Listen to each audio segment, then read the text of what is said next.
এক মাঙ্গা আর্টিস্টের আঁকা ছবিগুলি হঠাৎই বাস্তব জীবনের খুনে পরিণত হয়। আর সেই ছবিগুলোর পেছনে লুকোনো সত্য কী সেটাই এক্সপ্লেইন করব সাইকোলজিক্যাল থ্রিলার মুভি ক্যারেক্টারে। Hello friends, this is Aniya movie sense. এই চ্যানেলে আপনাদের সবাইকে জানাই ওয়েলকাম। কিগো ইয়ামাশিরো নামের মাঙ্গা আর্টিস্ট সবসময়ই ভালো চরিত্র তৈরি করতে চেয়েছিল, কিন্তু বাস্তবে তার জীবন এমন এক মোড়ে এসে দাঁড়ায় যেখানে সে খুঁজে পায় এক প্রকৃত খুনিকে।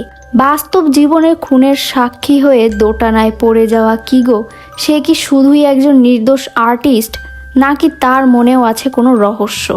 মুভির শেষে আছে এমন কিছু টুইস্ট যা আপনাকে পুরো গল্পটি অন্যভাবে ভাবতে বাধ্য করবে, তাই ভিডিওটি শেষ পর্যন্ত দেখুন।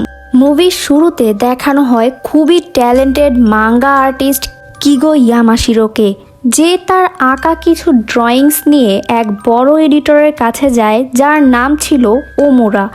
ওমুরা কিগোকে বলে তার ড্রয়িং খুবই সুন্দর, কিন্তু তার নেগেটিভ ক্যারেক্টারে বাস্তবিক নৃশংসতার কমতি আছে। সে কখনো খুন করেনি, খুন হতেও দেখেনি সে। তাই ওমুরা তাকে রিয়েল ওয়ার্ল্ড অথবা বড় বড় নোবেলিস্টদের থেকে ইন্সপাইরেশন নিতে বলে। এসব শুনে কিগো খুব আপসেট হয়ে স্টুডিওতে ফিরে আসে, যেখানে সে এক মাঙ্গা মাস্টারের অ্যাসিস্ট্যান্ট হিসেবে কাজ করে। এরপর বস কিগোকে একটি বাড়ির ড্রয়িং করার কাজ দেয়, এমন একটি বাড়ি যেন বাড়িটিকে দেখেই মনে হয় একটি ক্যারেক্টার। বাস্তবিক একটি ঘর খুঁজতে কিগো তার সাইকেল নিয়ে বেরিয়ে পড়ে। আশেপাশে অনেকক্ষণ ধরে খোঁজার পর কিগো একটি ঘর দেখে বাইরে দাঁড়িয়ে সেটা ড্রয়িং করতে থাকে। বাড়ির ভেতর থেকে বেশ জোরেই মিউজিকের শব্দ আসছিল। পাশের বাড়ির একজন কিগোকে দেখে ভাবে কিগো হয়তো সেই বাড়িরই একজন লোক, তাই লোকটি কিগোকে মিউজিক লো করতে বলে, নয়তো সে পুলিশকে ডাকবে। এরপর কিগো ওনারকে খুঁজতে বাড়ির ভেতরে যেতেই লিভিং রুম দেখে তার আত্মার পানি যেন শুকিয়ে গেছে। কিগো দেখে একটি টেবিলে 4 জনকে বেঁধে খুবই নৃশংসভাবে খুন করা হয়েছে। এই 4 জনই ছিল একটি ফ্যামিলি। পুরো রুম ভর্তি ছিল রক্ত আর রক্ত। কিগো এটা দেখে প্রচণ্ড রকম ঘাবড়ে যায়। পাশে গার্ডেনের দিকে তাকাতেই কিলারকে দেখতে পায়। কিগোকে খুবই অদ্ভুতভাবে দেখছিল কিলার। তাকে দেখতেও সাইকো লাগছিল, গায়ে রক্তের ছিটে ফোটা আর অদ্ভুত এক রহস্যময় দৃষ্টি। এরপর দেখা যায় পুলিশ এসে বাড়িটি নিজেদের কন্ট্রোলে নিয়ে নেয়। কিগোকে জিজ্ঞাসাবাদ করতে নিয়ে যায়। অফিসার মাকাবি ও সিডা কিগোকে জিজ্ঞাসাবাদ করছিল। এখানে জানা যায় ফুনোকোশি ফ্যামিলিকে একটি ছুরি দিয়ে বারবার আঘাত করে খুন করা হয়েছে। অফিসারদের প্রশ্নের জবাব খুব সুন্দর করেই দিচ্ছিল কিগো। কিগোর আঁকা ছবিগুলো প্রশংসাও করে অফিসাররা। তখন অফিসাররা কিগোকে জিজ্ঞেস করে সে কিলারকে দেখেছে কিনা। এই প্রশ্নের জবাবে কিগো অফিসারদেরকে মিথ্যে কথা বলে। খুন হওয়ার সময় কিগো ঘটনাস্থলে ছিল না বলে কিগোকে ছেড়ে দেওয়া হয়। বাড়িতে এসেই সব কিছুর থেকে ইন্সপায়ার্ড হয়ে কিগো একটি মাঙ্গা স্টোরি লিখতে শুরু করে। অন্যদিকে পুলিশ ফুনাকোশি ফ্যামিলিকে খুনের অপরাধে হেনমি নামের এক লোককে আটক করে, যে আগেও এভাবে খুন করত। হেনমিকে জিজ্ঞাসাবাদ করলে সে সরাসরি স্বীকার করে নেয় এই খুনগুলো সেই করেছে। অন্যদিকে এই ব্যাপারটি খবরে প্রচার হতে থাকে। কিগো খবরটা দেখতে পেয়ে কিলারকে দেখে বুঝতে পারে পুলিশ ভুল অপরাধীকে আটক করেছে, কারণ কিগো খুব ভালো করেই খুনিকে দেখেছে। আর ঠিক তার মতোই একটি ক্যারেক্টারকে সে তার স্টোরিতেই ভিলেন বানিয়েছে। এরপর বেশ কয়েক মাস কেটে যায়। শুনশান ঘন জঙ্গলের রাস্তা দিয়ে একটি গাড়িতে করে যাচ্ছিল হারাই ফ্যামিলি, যেখানে হাজব্যান্ড, ওয়াইফ আর তাদের ছেলে মেয়ে ছিল। যাওয়ার সময় তারা একটি ছেলেকে দেখতে পায়, যে ছিল সেই কিলার। এমন জঙ্গলের রাস্তায় ছেলেটিকে দেখে তারা ভাবে হয়তো ছেলেটি কোনো অসুবিধায় পড়েছে। তখন ওই কিলার নিজেকে মরুজুমি বলে পরিচয় দিয়ে তাদের কাছে লিফট চায়। গাড়িতে যেতে যেতে তারা কথা বলছিল। মরুজুমি খুব অদ্ভুত অদ্ভুত কথা বলতে থাকে। সে বলে 4 জন সদস্যের ফ্যামিলি হ্যাপি হয়। এরপর মরুজুমি খেয়াল করে লোকটির ছেলেটি সানরাইজ নামের একটি মাঙ্গা পড়ছিল। তখন মরুজুমি বলে, এই বইয়ের 34 সিরিজের কিলার ডিগারকে দেখতে আমার মতো না। মরুজুমির কথাগুলো লোকটির স্ত্রীর একদমই সুবিধার লাগছিল না। কিছুক্ষণ পর মরুজুমি নেমে যেতে চাইলে লোকটি বলে, এখানে তো তেমন কিছুই নেই, তুমি এখানে কোথায় যাবে? লোকটির স্ত্রী বলে, সে যদি এখানেই নামতে চায় তাহলে তাকে এখানেই নামিয়ে দাও। কথাটি মরুজুমির একদমই পছন্দ হয় না। এরপরে দেখা যায় গাড়িটি একটি খাদের মধ্যে উল্টে পড়ে আছে। গাড়ির ভেতরে সবাইকে ঠিক আগের ফ্যামিলির মতো করেই খুবই নৃশংসভাবে খুন করা হয়েছে। অফিসার মাকাবি আর সিডা আসে ইনভেস্টিগেশন করতে। গাড়ি চেক করলে সেখানে একটি ছুরি পাওয়া যায়, আর তারা ভাবে এই ছুরি দিয়েই খুন করা হয়েছে, যা দেখে অফিসার মাকাবি খুবই অবাক হয়। তখন সিডা অফিসার মাকাবিকে 34 সিরিজের বইটি দেখায়, যেখানে প্রথম আর দ্বিতীয় স্টোরি পুরোপুরি খুন হওয়া প্রথম আর দ্বিতীয় ফ্যামিলির মতো। এমনকি প্রত্যেকটি সিনের এক্স্যাক্ট লোকেশনও মিলে যাচ্ছিল। আর এই গল্পের লেখক অন্য কেউ না, বরং কিগো নিজেই ছিল। কারণ এই স্টোরি পাবলিশের পর থেকে কিগো একজন বড় মাঙ্গা আর্টিস্ট হয়ে গিয়েছিল। ওমুরা নামের এডিটরের সাথেই কিগো কাজ করছে। অফিসার ভাবে হয়তো কিগোই এই খুনগুলো করেছে, আবার হয়তো কোনো সাইকো কপিক্যাট কিলার যে 34 সিরিজটি পড়ে গল্পের মতো করেই খুনগুলো করছে। সন্দেহ কনফার্ম করতে অফিসাররা কিগোর বাসায় যায় তার সাথে কথা বলতে। এরপর তারা কিগোকে তার গল্পের সিরিয়াল কিলার ডেগারের ব্যাপারে জিজ্ঞেস করে।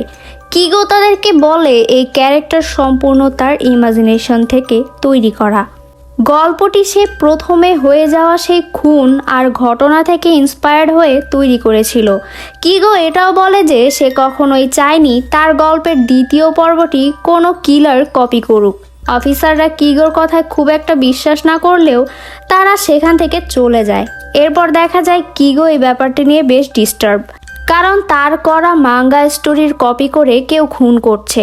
তাই কিগো ওমুরাকে বলে সে এই সিরিজটা আর আগে বাড়াতে চায় না। তখন ওমুরা বলে, তুমি অনেক কষ্ট করে এই জায়গায় পৌঁছেছো, তাই এসব কিছু না ভেবে মন দিয়ে কাজ করো। সিন শিফট হলে দেখানো হয় কিগো একটি বারে গিয়েছে ড্রিঙ্ক করতে, যেখানে অফিসার সিডাও আসে। সিডা কিগোকে বলে, খুনির সম্পর্কে যদি কোনো কিছু জেনে থাকো তাহলে পুলিশকে জানিয়ে দিও। এরপর সিডা তার কার্ড কিগোকে দিয়ে যায়, আর সিডার ফোন আসলে সে বাইরে চলে যায় কথা বলার জন্য। তখন কিগোর সাথে দেখা করতে আসে মরুজুমি। নিজেকে কিগোর সাথে ইন্ট্রোডিউস করে তার করা প্রথম খুনের থেকে ইন্সপায়ার্ড হয়ে মাঙ্গা লেখার জন্য কিগোকে ধন্যবাদ দেয়, আর বলে তার দ্বিতীয় গল্পটিকেও সে বাস্তবে রূপান্তরিত করেছে। সেও কিগোর মতো 4 জনের পরিবারকেই সুখী পরিবার বলে মনে করে। কিন্তু এরপর মরুজুমি বলে, তুমি হয়তো এখনো ছুরিটির ব্যাপারে কিছুই ভাবোনি, আমার কাছে তোমার জন্য খুব ভালো একটি গল্প আছে। এটা বলেই মরুজুমি কিগোর কানে কিছু একটা ফিসফিস করে বলে, যেটা শুনে কিগো খুব ঘাবড়ে যায়। মরুজুমি যাওয়ার পর কিগো একটু অসুস্থ হয়ে পড়ে। এরপর বারের অ্যাটেন্ডারকে জিজ্ঞেস করে একটু আগে যে লোকটি এসেছিল সে কি এখানকার রেগুলার কাস্টমার। কিগো তখন মরুজুমির একটি ছবি এঁকে অ্যাটেন্ডারকে দেখায়। অ্যাটেন্ডার চিনতে পারে না, কিন্তু ছবিটি দেয়ালে লাগিয়ে রাখে। এরপর কিগো বাড়িতে ফিরে যায়, কিন্তু সে এতটাই ডিস্টার্ব ছিল যে তার ওয়াইফের সাথেও খারাপ ব্যবহার করছিল। পরের দিন পুলিশ স্টেশনে ফরেন্সিক রিপোর্ট আসলে জানা যায় প্রথম আর দ্বিতীয় খুন দুটি একজনই করেছে। ছুরিতে পাওয়া ফিঙ্গারপ্রিন্ট একজনেরই। এরপর দেখা যায় মরুজুমি ক্যাম্পেইন করার জন্য আসা আরও একটি 4 জন সদস্যের পরিবারকে খুন করে, ঠিক যেমন কিগোর মাঙ্গা স্টোরির তৃতীয় পর্বটিতে উল্লেখ করা হয়েছে। অফিসার সিডা কিগোকে ফোন করার চেষ্টা করলে কিগোকে সে ফোনে পায় না। এরপর ওমুরাকে ফোন করে জানতে পারে কিগো বারে গিয়েছে। সিডা বারে গিয়ে কিগোকে না পেলে অ্যাটেন্ডারকে জিজ্ঞেস করে কিগোর কথা। অ্যাটেন্ডার বলে কিগো বেশ কিছুদিন এখানে আসেনি। তখনই অফিসারের নজর পড়ে কিগোর আঁকা মরুজুমির ছবির দিকে। অ্যাটেন্ডারকে ছবির ব্যাপারে জিজ্ঞেস করলে অ্যাটেন্ডার বলে ছবির লোকটি কিগোর সাথে দেখা করতে এসেছিল। এরপর দেখা যায় কিগো তার ওয়াইফকে নিয়ে হসপিটালে এসেছে চেক আপ করতে। আসলে কিগোর ওয়াইফ প্রেগনেন্ট ছিল। তখন সেখানে মরুজুমি আসে। কিগোকে তৃতীয় পর্বের জন্য ধন্যবাদ জানায়। কিগো বেশ ভীত হয়ে যায়। কিগোর ওয়াইফ জিজ্ঞেস করে তুমি তাকে চেনো কিনা। তখন মরুজুমি বলে আমি কিগোর 34 সিরিজের কো রাইটার, সে আমার থেকে আইডিয়া নিয়ে কাজ করে। কিগোর ওয়াইফকে বেশ কনফিউজড দেখা যায়। এরপর মরুজুমি তাকে জিজ্ঞেস করে সে প্রেগনেন্ট কিনা। উত্তরে কিগোর ওয়াইফ বলে সে প্রেগনেন্ট। তখন মরুজুমি বলে বাচ্চারা হ্যাপিনেসের সিম্বল হয়। এরপর কিগো তার ওয়াইফকে নিয়ে সেখান থেকে চলে আসে। রাস্তায় কিগো তার ওয়াইফকে মরুজুমির ব্যাপারে সবকিছু খুলে বলে। কিগো বলে সে হলো ডিগার, যাকে আমি মাঙ্গার ক্যারেক্টারের রূপ দিয়েছি। এরপর কিগো মরুজুমির ব্যাপারে সব সত্যি কথা তার ওয়াইফকে বলে দেয় আর বলে সে সিরিজ 34 বন্ধ করে দিবে। বাড়িতে এসে কিগো ডিটেকটিভ সিডাকেও সব সত্যি কথা খুলে বলে। কিগো বলে সে কখনোই একজন ভালো মাঙ্গা আর্টিস্ট ছিল না, কিন্তু যখন সে ওই দিন মার্ডার সিনে মরুজুমিকে দেখেছিল তার মধ্যে একটি ক্যারেক্টারের জন্ম নিয়েছে আর তাকেই সে তার সিরিজের ভিলেনের রূপ দিয়েছে। এজন্যই সে 34 সিরিজটি শুরু করেছিল, কিন্তু সে জানতো না কিলার তার গল্পের মতো করেই খুন করবে। সিরা কিলারের ব্যাপারে জেনে সেখান থেকে চলে যায়। পরের সিনে দেখা যায় কিগো 34 লিখতে মানা করলে তার বস বলে ফাইনাল এন্ডিং লেখার জন্য। এরপর কিগোর সাথে দেখা করতে মরুজুমি আসে। মরুজুমি কিগোকে বলে সে 34 সিরিজটি কেন বন্ধ করতে চায়।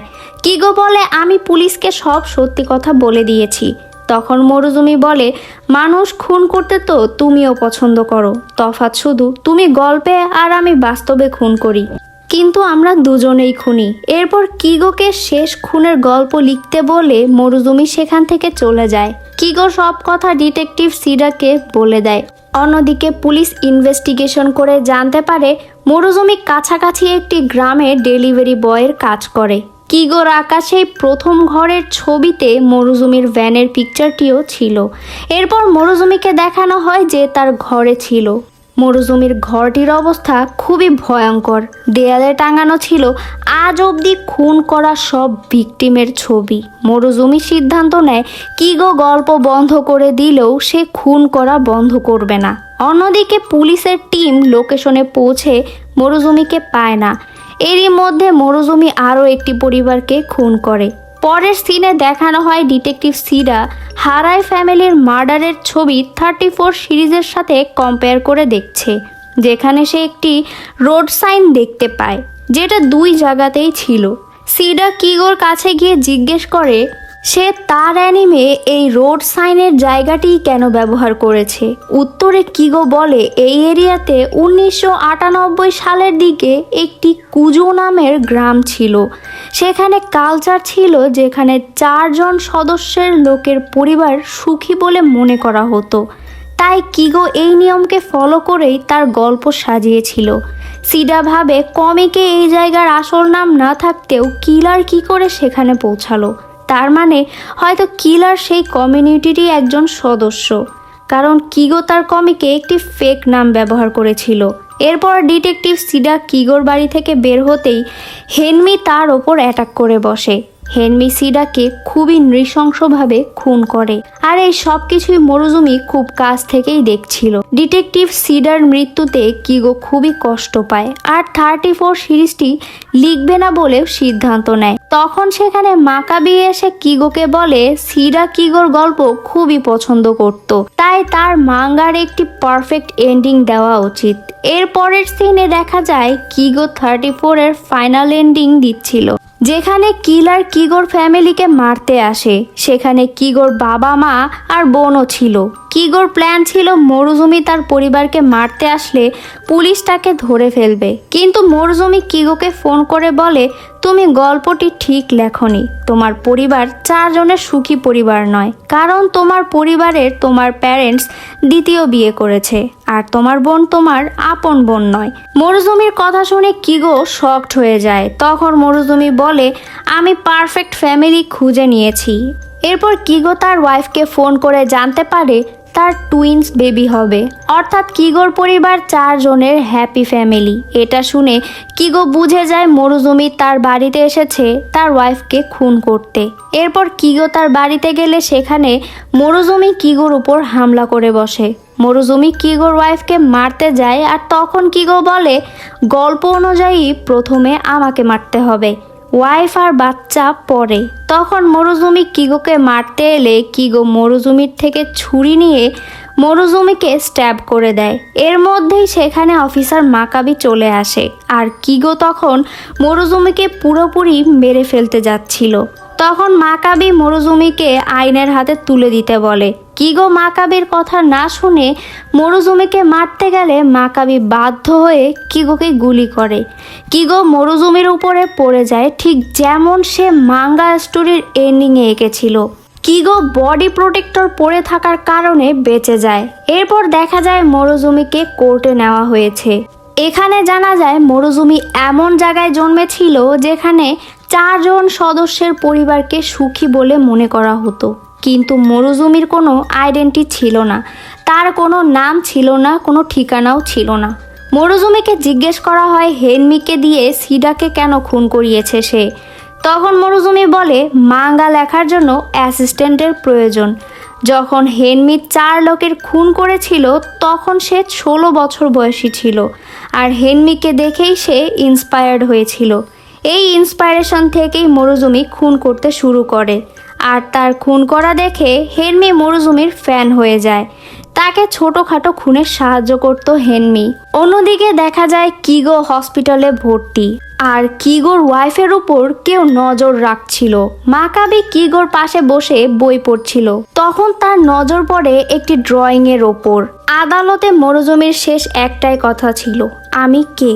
কারণ ডিগারের ক্যারেক্টারকে কিগো বানিয়েছিল, যেটাকে মরুজুমি বাস্তব জীবনে নিজের মধ্যে রূপ দিয়েছে। তাই সে কিগোর উদ্দেশ্যে প্রশ্ন করে, তুমি বলো আমি কে? এভাবেই শেষ হয় ক্যারেক্টার মুভিটি। কিগোর আঁকা মাঙ্গা কেবল গল্পই নয়, বরং বাস্তব হত্যার প্রতিচ্ছবি। এই মুভিতে গল্প যেভাবে হঠাৎ করেই মৃত্যুর উৎস হয়ে উঠেছিল তা খুবই ভয়ঙ্কর এবং শ্বাসরুদ্ধকর। মুভিটি ভালো লাগলে একটি লাইক কমেন্ট করতে ভুলবেন না। নতুন নতুন সব এক্সপ্লেনেশন পেতে মুভি সেন্স এই চ্যানেলটির সাথেই থাকুন। ধন্যবাদ।